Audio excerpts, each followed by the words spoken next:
the 45th President of the United States of America, Donald J. Trump. 4 years ago, Donald Trump defied the polls and surprised the world. Now, the voters will pass judgment on what has been one of the most turbulent and unpredictable presidencies America has ever seen. Together, we will make America great again. Thank you, God bless you, and God bless America. America faces a decisive choice. If he's re-elected and has another 4 years, incalculable and perhaps irreversible damage will be done to American democracy and how America operates and what it stands for in this world. So really everything is at stake for the future of the country. With just over a week to go, the polls suggest Trump is behind and is set to lose the election. This is what a lopsided election looks like. Big leads in all the swing states. But this is all set against the legacy of 2016 and how wrong the polls were then and the unpredictability that is Donald Trump. I think he's got a decent chance, but I would be being dishonest if I didn't tell you I was a little nervous. Every once in a while I got to take a little nip to calm my nerves, and I don't know what's going to happen tomorrow. We will make America great again. The president really, he needs every state he won before, and that's looking less and less likely. He needs every vote that he got before, and he's lost some of those already.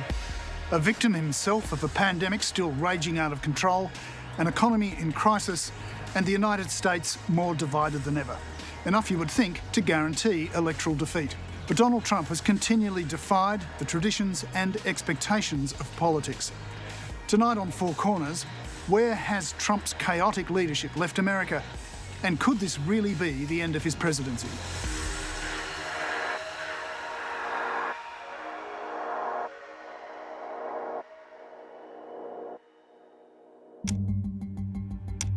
In US politics, they call these unexpected and wild card events in the last month of a campaign the October surprise. And few have been as surprising as this. The President of the United States and the First Lady have both tested positive for the coronavirus. Throughout this extraordinary election year, no issue has had more of an impact on US politics than the pandemic. More than 200,000 deaths, more than 8 million Americans infected. It was the issue Donald Trump wanted to continue to downplay. But his own diagnosis ensured COVID would be the dominant theme of the last months of the campaign. I just left Walter Reed Medical Center, and it's really something very special. The doctors, the nurses, the first responders, and I learned so much about coronavirus. And one thing that's for certain, don't let it dominate you. Don't be afraid of it. I could never envision a horror show like this. This has been a nightmare. And it just goes from bad to worse. So it wasn't only not disclosing what he knew and not giving the appropriate warning and this ridiculous excuse of playing it down. He thought the pandemic could interfere with his re-election. And that was more important than the health of the American people. So it's very clear what has happened here. And this country is in a mess. We are in a situation in America where children can't go to school, people aren't going to work, and there's no unified national strategy, there never has been, to address it. He's never had an empathetic approach to the loss of life. President Trump approaches most issues as to what does it mean for me, at least as much as what it means for the American people. And for him, COVID was a direct, imminent, and possibly crippling threat to his presidency and what he wanted to accomplish. And it absolutely threatened the economy. And I think he consistently minimized the threat in order to preserve as much of his record going into this election year as possible. Now, COVID poses the biggest threat to one of this president's strongest group of supporters. Right. I think that if you look across the country, we are getting to a point where, things are opening. We've still got huge problems. We've still got between 750 and 1,000 people a day in America dying. it's like 2 747s going down every single day. It is, more people, every day or two than died on 9/11. This is a huge issue, and I think particularly for the elderly and others. Trump carried seniors by a substantial margin. Biden is carrying seniors today. And yes, the issue is, did tens of thousands of Americans, tens of thousands, die unnecessarily because there was not an effective COVID strategy? And the answer to that question is yes.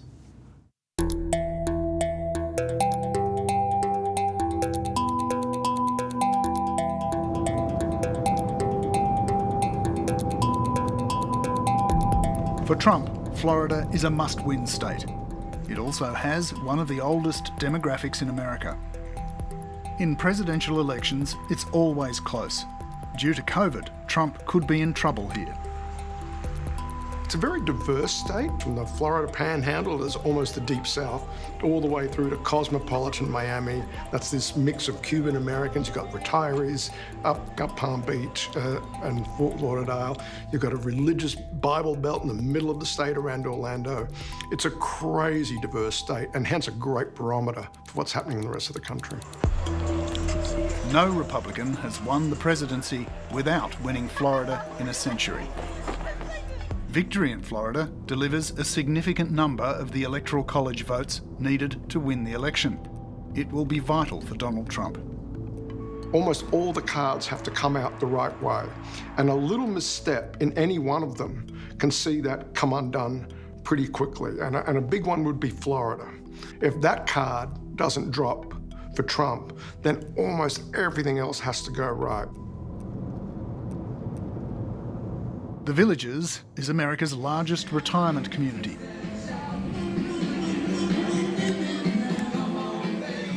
130,000 people and growing faster than anywhere in the US. It's a little slice of paradise. Sunshine and golf galore. The Villages. Welcome to Florida's friendliest hometown, The Villages. I didn't have much time to take naps. I don't think we've ever taken a nap. We've talked about it. And then we start happy hour. And the next day, we start all over again. The Villages has consistently been a Republican stronghold and helped swing the state for Trump in 2016. Welcome to The Villages.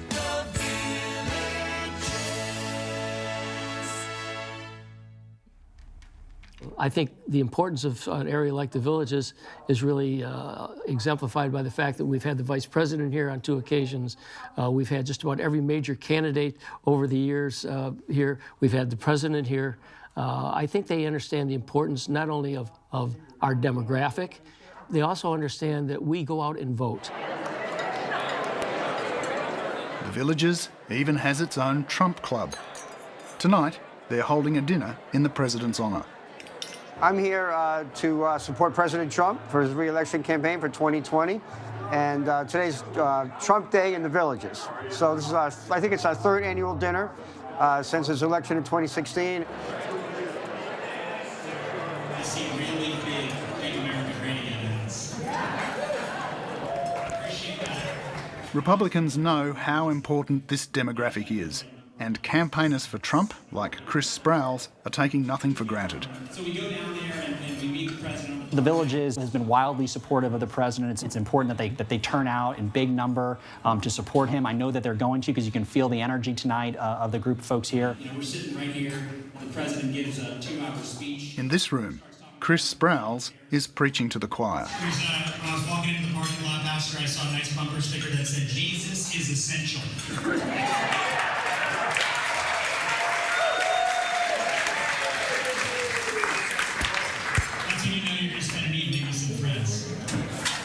He loves God, he loves this country, and he loves us, and he fights for us, and he fights for liberty, and he supports the U.S. Constitution, which so many people like myself have fought for, and unlike me, have died for. They paid a dear price for our freedoms that so many people take for granted.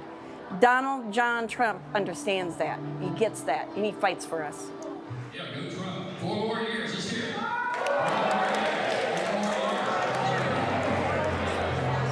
After months of the president downplaying the COVID threat, tonight, no one here is wearing a mask. Where would we have been if the president would have stood up and says, this is the worst thing that could have happened, everybody run and hide? You know, he tried to put it in its proper perspective. All in all, I think when we come through all this and we look back, hindsight will say, all things being considered, he did a pretty good job. Okay, so we have yard signs too, if you want one of those. There's no price. Really? Not everyone sees it that way. We'll give you this. There's no doubt Trump's handling of the pandemic is a political issue here. So let me sign you in. We're doing this for COVID tracing. He's never considered it a big problem, which is an issue here. It could have been back to normal way before now if he had done what he needed to do, but he did not. He didn't shut things down. He didn't have people wear masks. He didn't put out the PPE. He just didn't do the stuff he needed to do. You live in the Villages, right? We do. Okay.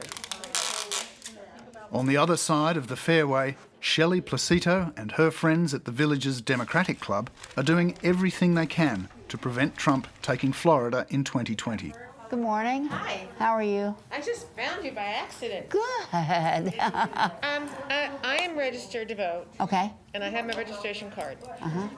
The question is, I can't remember if I requested a mail-in ballot or not. Okay. You know, this is a community of primarily over 55. I think the average age is 72. The Villages is the prime target for COVID to do some real damage. Chris Stanley is the president of the club. She retired here to the warmer weather 6 years ago and says Trump has caused division in the Villages. It's always been a really political place. It's always been a very Republican place. But we were able to coexist pretty peacefully. We don't anymore, particularly not in the last several months.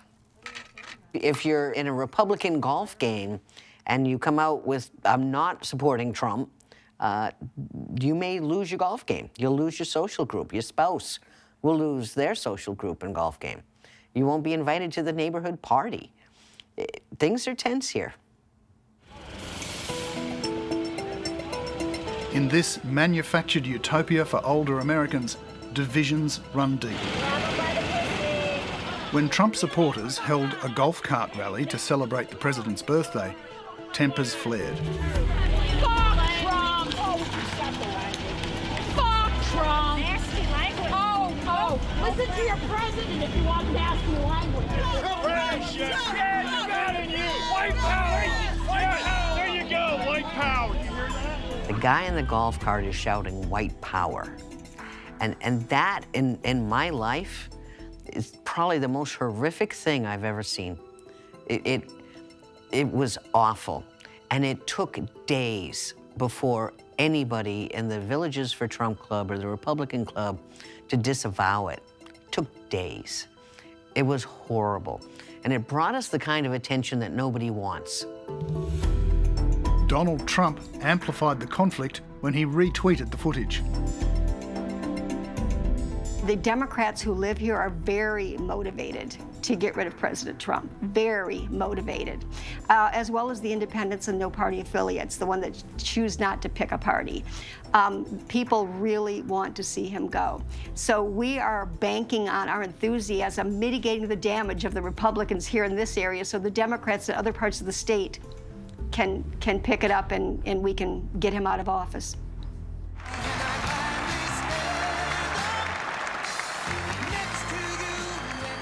He knows he's in trouble here, but Trump isn't giving up without a fight. Just days after he was released from hospital, he flew to the airport closest to the Villages, pumped and full of COVID defiance. One thing with me, the nice part, I went through it. Now they say I'm immune. I feel so powerful. I'll walk into that audience. I'll walk in there. I'll kiss everyone in that audience. I'll kiss the guys and the beautiful women and everybody. I'll just give you a big fat kiss. And we will make America great again. Thank you, Florida. Thank you very much. Thank you. Current polling suggests COVID has damaged Trump's chances in Florida. It is still close, but Biden is narrowly leading. Because they have a large retirement community, people aged 65 and over, and that cohort, according to the polls, are now favoring Biden because they feel a bit abandoned by this president in his response to or lack of response to COVID-19, because that's the most vulnerable group. So it'll be very interesting to see how Florida plays out. Scientists say Trump's leadership has failed America.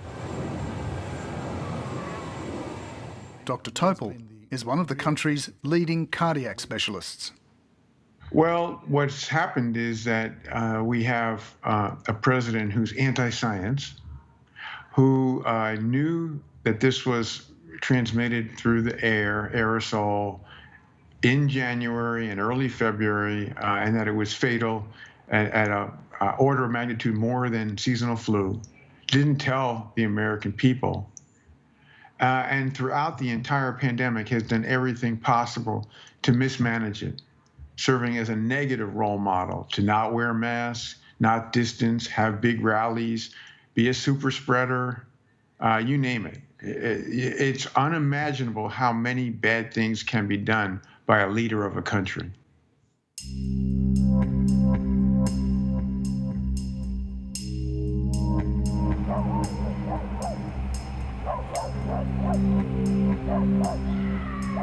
Another crucial battleground for Trump runs through what are known as the Rust Belt states: Michigan, Wisconsin and Pennsylvania.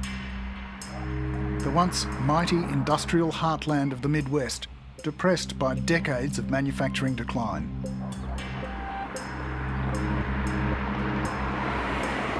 In 2016, these states swung to Trump. If Democrats can win them back, the Trump presidency is finished.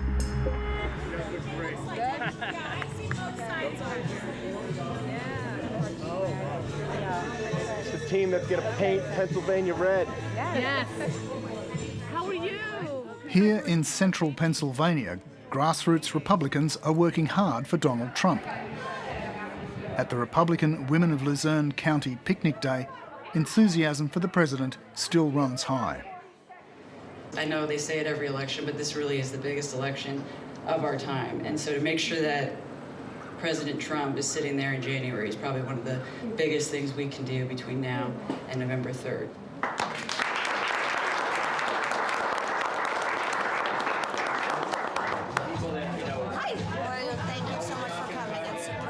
Trump narrowly won those three states: Michigan, Wisconsin, Pennsylvania. Across those three states, Trump's winning margin was less than 78,000 votes in total. Razor-thin margins in all three.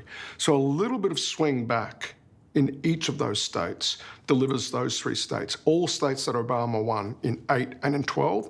And of those three, just even on their own, were enough to come back. Biden wins if the rest of the map stays the same. So Biden begins in a pretty good place because Clinton lost so narrowly.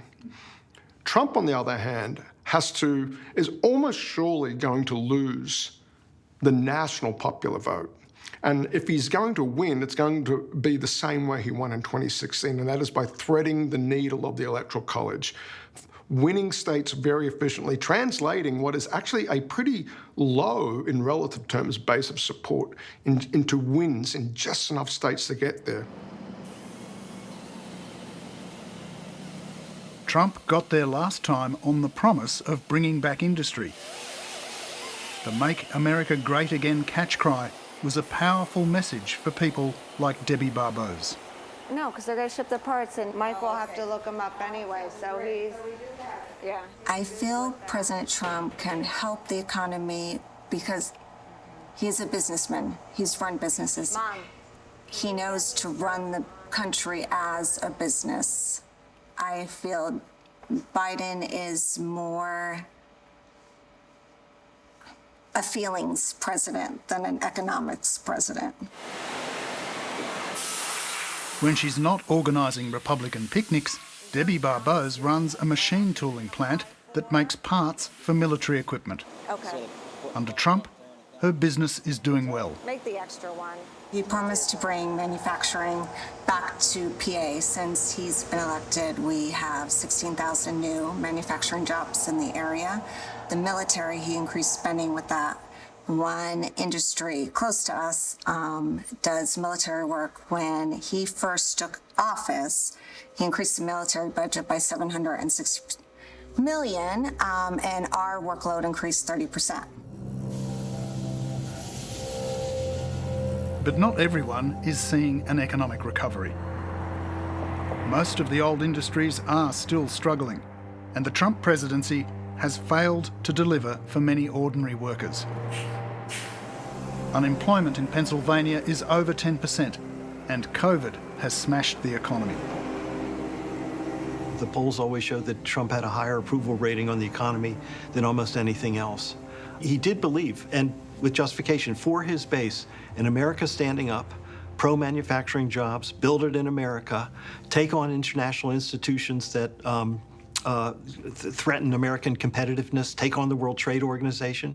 But yes, he did have a terrific economic record going into this campaign. But the problem is that most people in the United States are one step away from economic catastrophe. And guess what? COVID is the catastrophe. Scranton is one of those Pennsylvania communities struggling with the tough economy. Almost 78 years ago, Joe Biden was born here into a working-class family. Humble origins that he cites often on the campaign trail to contrast with Donald Trump's more privileged New York upbringing. Well, I couldn't come to Scranton without coming by the old house. Next time, hopefully without a mask, okay? What's his name? Bennett. Hey, Bennett, how are you? Obama carried Pennsylvania twice with Biden on the ticket, and Biden has done a couple of things. He always mentions Scranton when he's in Pennsylvania, and he goes to Scranton when he can. The working class town of all working class towns, it's emblematic of what it means to have working class roots, to say you come from Scranton, Pennsylvania. Chris Patrick is the chairman of the local Democratic Committee. He's convinced that voters here believe Trump has overpromised and underdelivered on the economy, and the state will swing back to the Democrats this time. Morning. Trump made a lot of promises that he couldn't keep. You know, he would rejuvenate the coal industry. Well, that hasn't happened because, you know, people are getting away from fossil fuels. I'll have the ham, egg, and cheese breakfast sandwich. Sure. So we can write that on croissants, a roll, or an English muffin? A roll. On a roll? Yeah. That's exactly what it That's is. it. To win back Pennsylvania, we're in a battle. There's no denying we're in a battle. However, I feel that the people in Pennsylvania will vote for their native son, Joe Biden. It was a different election. This is a different election than it was in 2016. I think people trust Joe Biden. I think people could relate to Joe Biden.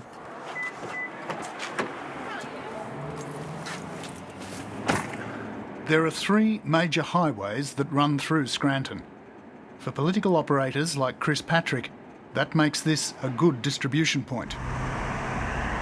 This is our Lackawanna County Democratic Committee headquarters. So everything's happening out of here. These are postcards that are being handwritten with a message from Joe Biden on one side, and we're sending out 35,000 of these to registered voters in Lackawanna County.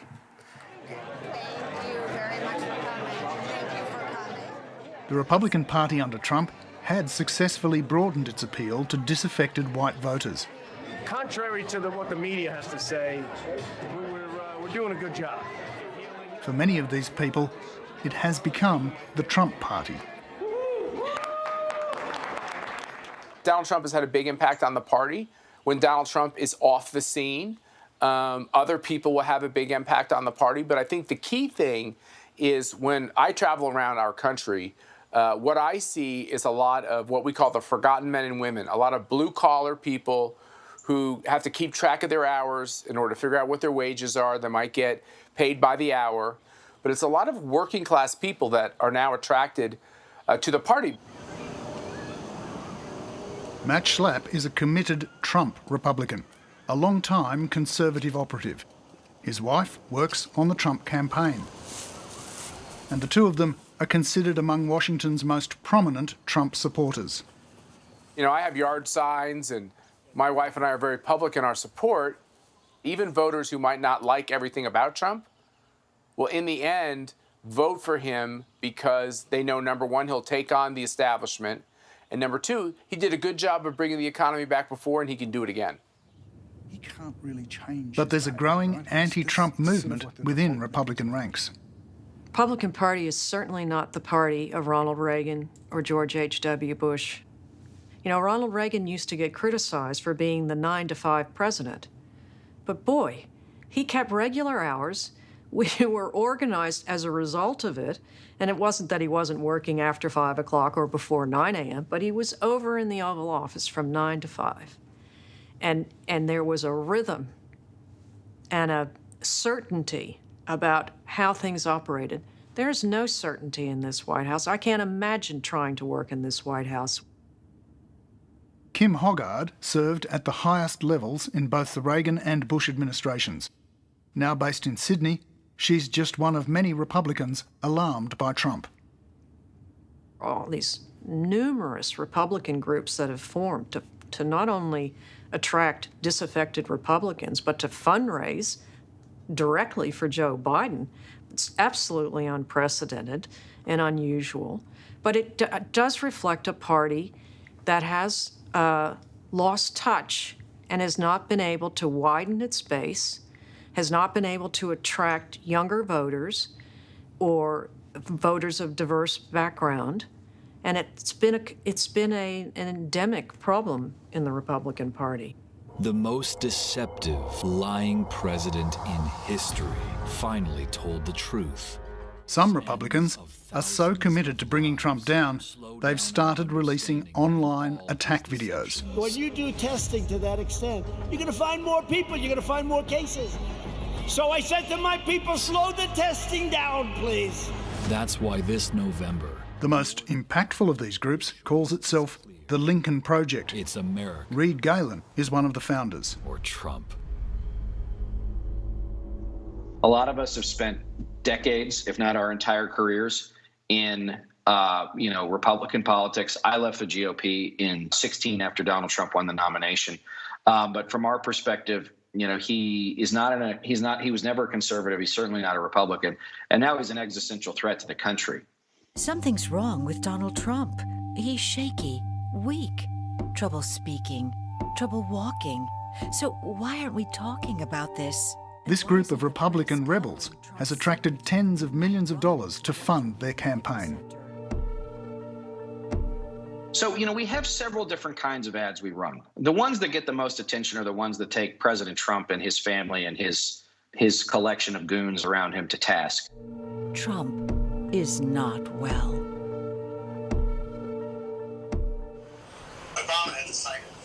That's right. Pro-Trump Republicans like Matt Schlapp dismiss the anti-Trumpers as embittered elitists. The real question in this campaign isn't what a bunch of wealthy consultants believe about Donald Trump. The real question in this campaign is, what do working people feel in Pennsylvania, in Wisconsin, in Michigan, in Florida, in North Carolina, in Nevada, in Arizona? What do they think about him? What African Americans think about him?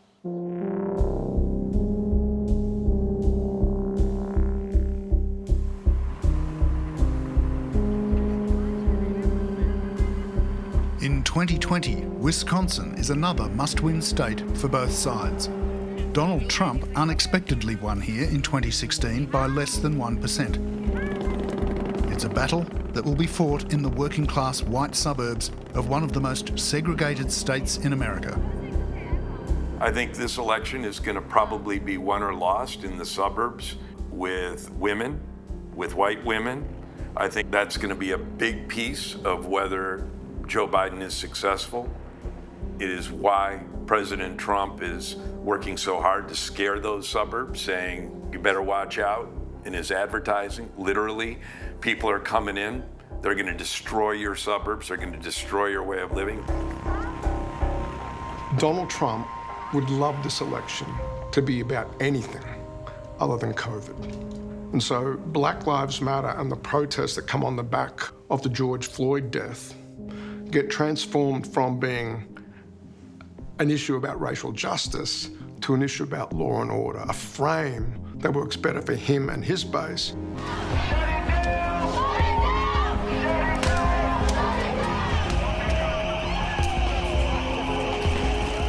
The riots in Kenosha, a small city here in Wisconsin, have undoubtedly helped Trump amplify that message.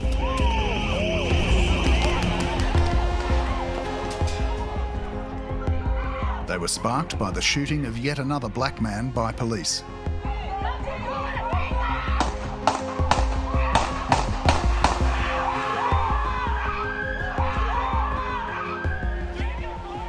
The shooting of Jacob Blake brought hundreds of protesters onto the streets.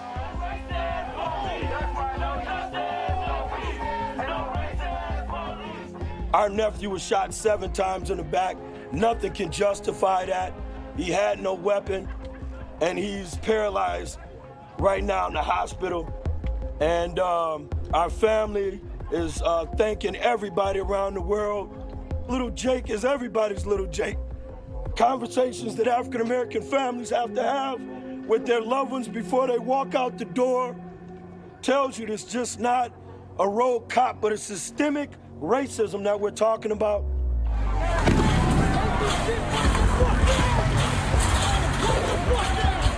Days of rioting and looting followed, destroying parts of the town.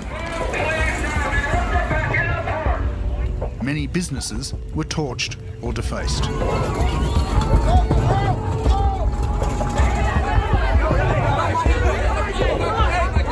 Small groups of armed militia joined the fray, one of whom was 17-year-old Kyle Rittenhouse, who shot and killed 2 protesters.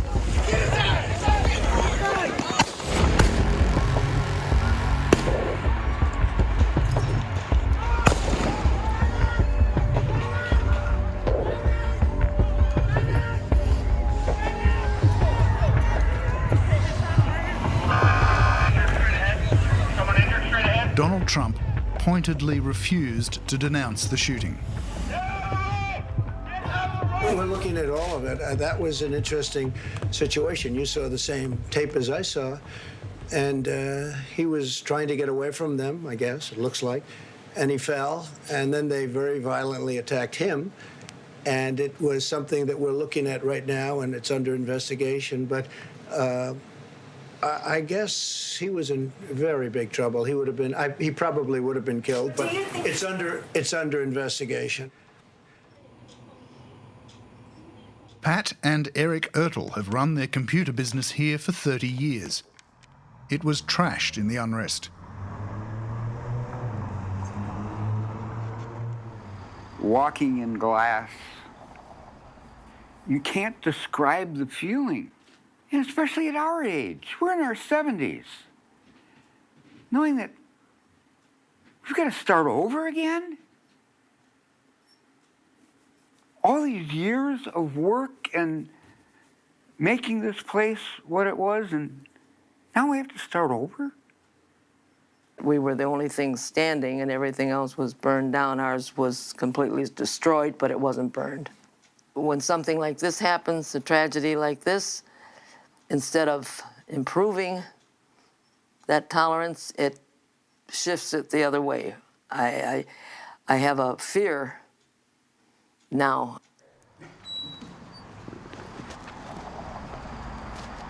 The community came down and painted everything. Painted.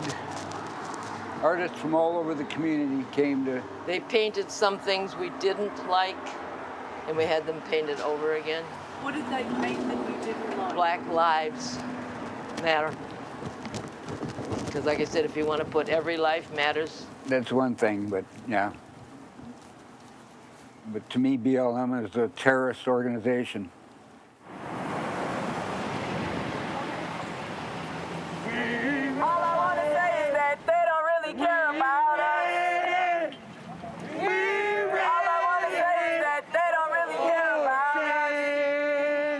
Since the riots, smaller protests have become a weekly occurrence.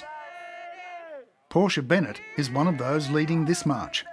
She says the racial tension in Kenosha has intensified. We ready. We ready.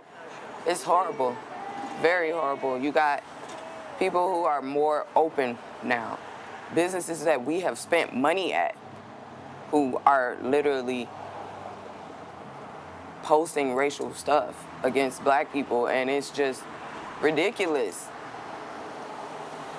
A part of me is happy about it though, because now we see you for who you really are. As we say, the sheets are off the heads at that point. I hate that I have to do it. I never thought in a million years I would have to walk around with a gun on me. I never thought I would have to do something like that. I don't like it, but I know I have to.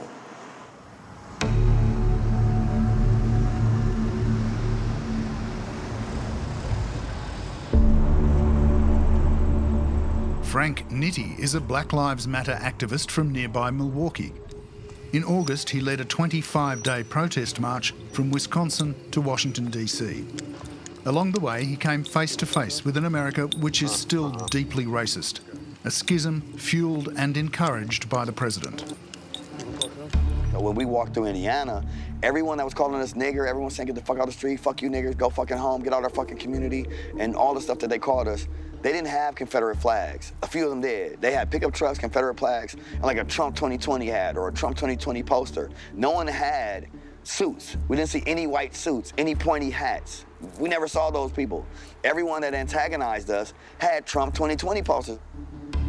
And they truly believe that Trump is supporting that. Even if it's just rhetoric, even if he doesn't, he hasn't clearly told them that as a president, you know what? I don't support the individuals that look at me this way, or I don't support anyone that does that. It's difficult to watch what's going on in the United States now because we can see that so much hasn't been achieved in America that should have been achieved a long time ago around racial injustice and police brutality. And we've had a president who's exacerbated it by not addressing it, by not trying to calm people down, by not trying to bring together people, not sitting down and speaking to police departments, police chiefs, or activists to find a way forward. To acknowledge that there are issues that need to be addressed. The people understand, Joe. 47 years, you've done nothing. Trump's aggressive, confrontational approach was on full display when the candidates met for their first televised debate. Let people know you're a senator. I'm not going to answer the question because the question is radical left. Will you shut up, man? Listen, who is on your list, Joe? Who's on your list? Gentlemen, I think we've ended this. He's going to pack the court. His failure to condemn right-wing extremists alarmed many viewers.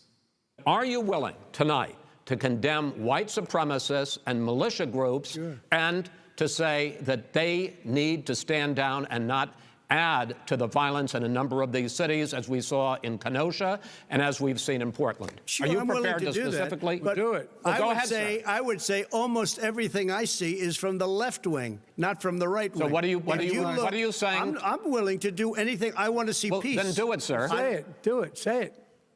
Do you want to call him? What do you want to call him? Give me a name. Give me a white name. Supremacists and who would you like me to condemn? White supremacists and right Proud Boys. Stand back and stand by. But I'll tell you what. Somebody's got to do something about Antifa and the left, because this is not a right-wing problem. This is a left-wing. This is a left-wing problem. White supremacist. This has been viewed as a pivotal moment. At a point in the campaign where Trump needed to broaden his appeal, he instead doubled down with a message to his base. Since then, his support has slipped even more. I hope it's going to be a fair election. I look at that debate performance and I wonder what was going on, what was the strategy in there? If you understand that those are the votes that are going to decide this election, or are quite likely to, what about that debate performance appealed to them? It was a base performance. And Donald Trump is very good, in fact, almost historically great at revving up the base. But his approval numbers have been so stable, it reveals how stubborn his support base is, number one, but how unable he has been to grow it over the course of his presidency. To stand up there as the president, as the commander-in-chief, as a leader of the country, to not be able to condemn white supremacy and prejudice. And I'm very disappointed that that moment has occurred in America on national television at a presidential debate. It's shameful behavior. See you, pal. Thanks a million. Thank you. Good deal. If you can believe the polls, Joe Biden is heading for a landslide victory. He said so many things that aren't true. Even Trump's supporters are worried. I think he's got a decent chance, but I would be being dishonest if I didn't tell you I was a little nervous. Every once in a while, I got to take a little nip to calm my nerves, and I don't know what's going to happen tomorrow. And by the way, Donald Trump, he's so aggressive that you never know what's going to happen in 24 hours. The news shifts here so dramatically. Please welcome the 45th President of the United States. Hello, Prescott. I better speak fast. This sun is hot. Think I'm doing this for my health? Having recovered from COVID, Trump has spent the past few weeks barnstorming the country with his signature rallies. COVID, pandemic, COVID. And seasoned Democrat campaigners are not writing him off yet. We win Wisconsin, we win the whole ball game. Donald Trump is someone who knows no guardrails, who is willing to do and say anything, has said tens of thousands of lies. And so all of those conventional things that you do in a campaign where at least you expect some degree of safety because there are norms of behavior and there are limits to what one would do, are all off the table when it comes to dealing with Donald Trump. Get out and vote. Do those beautiful absentee ballots or... For months, Trump has been suggesting the vote could be rigged and questioning the validity of the postal vote system. As if the election is rigged. Remember that. In a year when COVID is expected to see a huge increase in people casting their vote with mail-in ballots.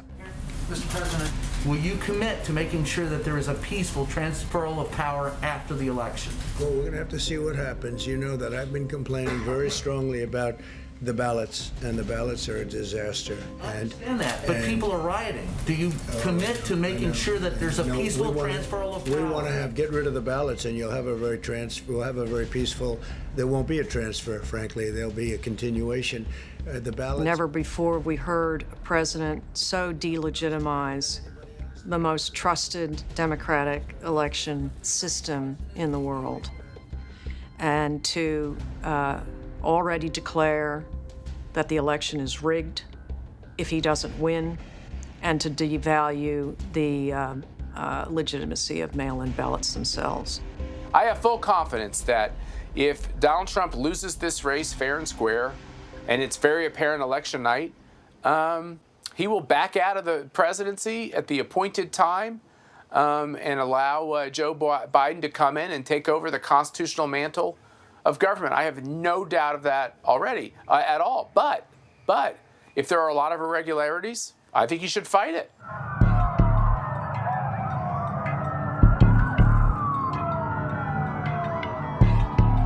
"4 years of the Trump presidency has left America reeling. It's more divided and fractious than ever. The COVID epidemic is still ripping through the country, and the economic costs will be a burden for a generation. Whatever happens on November the 3rd, this country will take a long time to heal. It has to start with just us turning down the temperature. We can't have the chaos. We can't have the tweets. We can't have the pitting one against the other as a political strategy that is executed every day out of the White House briefing room, out of the White House Rose Garden. You got to start there and then hope as time goes on, and it won't be immediate, that people can get to a place where we can talk again. He's left a ballooning debt and deficit.